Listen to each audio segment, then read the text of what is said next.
Well, we start the year strong, as the absolute lads from the cutting room floor, Hidden Palace, and a lot of other legends who helped managed to find a Sonic 1 prototype and dumped it onto the web on January 1st.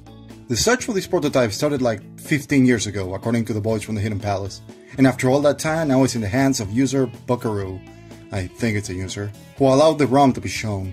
The guy said on the Hidden Palace, "If you had asked me at least 10 years ago if you would ever find Sonic 1 prototype, we would have thought that you were crazy. But ever since we found a prototype of Sonic 3, we knew that it would be a matter of time before we would eventually find a Sonic 1 prototype.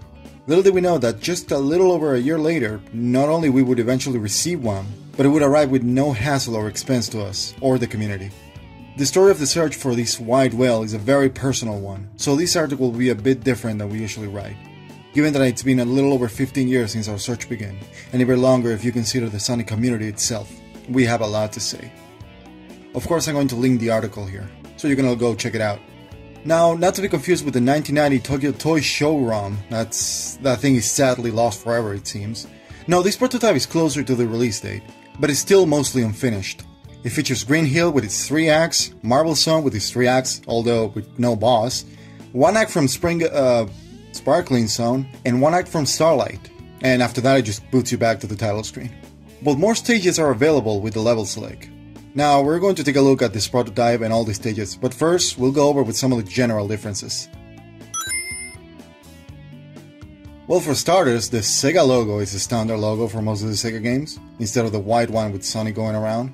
The second thing you'll notice is the classic press start button message, which is present in the original game, but it's actually covered in the background, so you cannot see it. It was something to do with the Sonic Teen message, just not allowing the memory to be released for the message to be shown, something like that, I don't remember.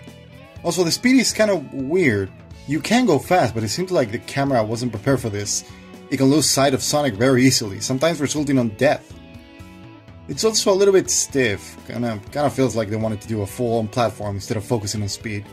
Which is also kind of warped in some areas. When you pass certain breakable bridges, the speed just caps and actually slows you down. There's also little things, like the ring counter just saying ring instead of rings. And after you complete the act, Sonic doesn't just go away, you just stay at the goalpost. But the thing is that jumping will result in Sonic doing his infamous victory jump animation out being scrapped, and seeing numerous pictures from early in development. Checkpoints are completely gone for this build. And here's the kicker. Spikes actually hurt you even if you're running around with invincibility. You also notice that the special stage rings are missing entirely. Well, you can access a special stage, but it's only one, and it's unfinished. Here's the layout. Other stuff that goes completely unused are this ball hog and some of the burrow bots that aren't even in the ground. Many sounds are also unused, different themes, and a lot more.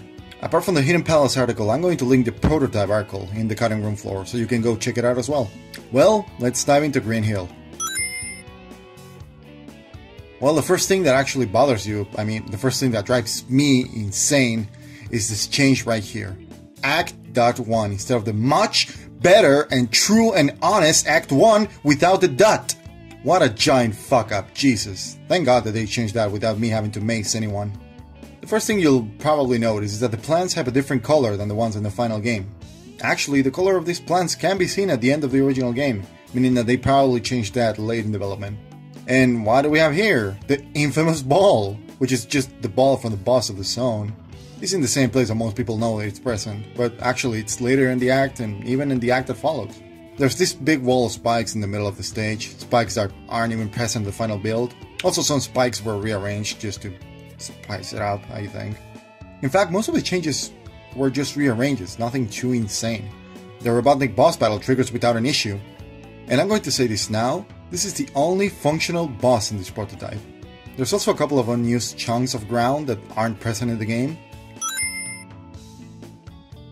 Onto Marble Zone, and oh my god, the UFOs are real! Although they look more like biblically accurate angels. This is the biggest thing you'll notice throughout the zone, and I'm not gonna lie, it's kind of unsettling. Like, actually, what are those? Another thing you'll notice is that the zone doesn't have the Caterkiller, instead it has Spring Yard Spikes by neck. And that their hit detection is kind of fucky for some reason. Spiked Crushers are also present in the stage, but also this horizontal one that is not present in the final game. Most of the changes aren't too crazy. Switch an enemy here, monitor here, a fireball there, and that's it.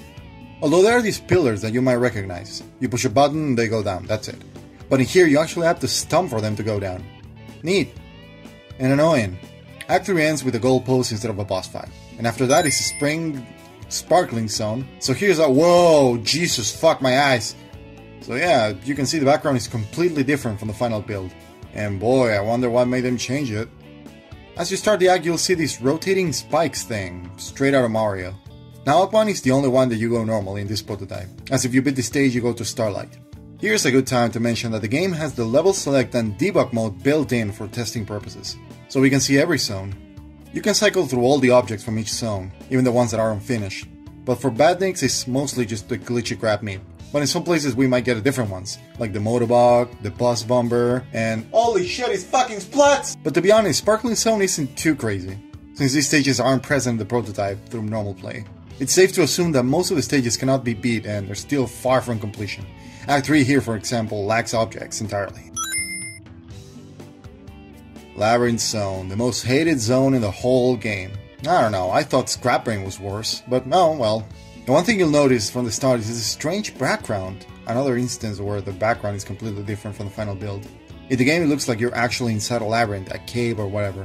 In this prototype, however, it looks like you're inside an ancient cave, seeing all spots of life looking holes in the background. I actually like it a lot. It feels more mystical in a way. Also, remember the reason why people hated Labyrinth so much? Well, this stage has no water at all. In fact, it lacks everything. No badniks, no springs, no cork looking things you can help you navigate. That wouldn't even work anyway since there's no water. Nothing. Making the zone unbeatable. But even if it had stuff to go through, it has no goalposts, so no luck there either. There are these wall tiles in some areas that aren't present in the final game. Some crystal decoration things are also missing. Act 2 has a different background that has no scrolling, kinda looks like it's moving with you. Act 3 is the creepypasta world, as the background is completely black. Nothing much to see here. This zone has more emphasis in platforming, and it has more of an under construction feel than in the final release. Again, there aren't any enemies here, but you can spawn some with the debug mode. The act has a lot more bottomless pits, making the stage a lot more unforgiving. This zone is the one that changed the most between this prototype and the final release, as the layout for Act 2 and 3 are completely different here. Moving up to scrap the Clockwork Zone, or Clockorg Zone. This zone is looking a lot more blue than the final release, which actually starts outside of the place, lab, factory, I don't know. The tiles used in Act 1 are actually the ones you see in Act 2, but with different color and less animation. Just like in the final build, bottomless pits are plenty here, but the ones in the prototype seem to warp Sonic instead of killing him. You can go full Portal and fall again and again and again and again and again and again. Fun is infinite. Act 2 is more broken. You really can't go anywhere without using the debug mode, and the layout is way different as well as in the background. Act 3 doesn't exist. It's actually a copy of Apart from Labyrinth Zone Act 3. This is Labyrinth Zone Act 4, basically. Well, there it is. Sonic 1 prototype. This was a 15-year quest by the Hidden Palace and TCRF, and it's incredible that they managed to find it. After the discovery of the Sonic 3 prototype, they knew it was only a matter of time until they find this one. The weight of this discovery is incredible. This will go down as one of the biggest findings in the franchise. It's part of the history of this franchise. Thanks to everyone who helped in this search, and hopefully one day we can come across the 1990 show card. But until then, stay safe, boys.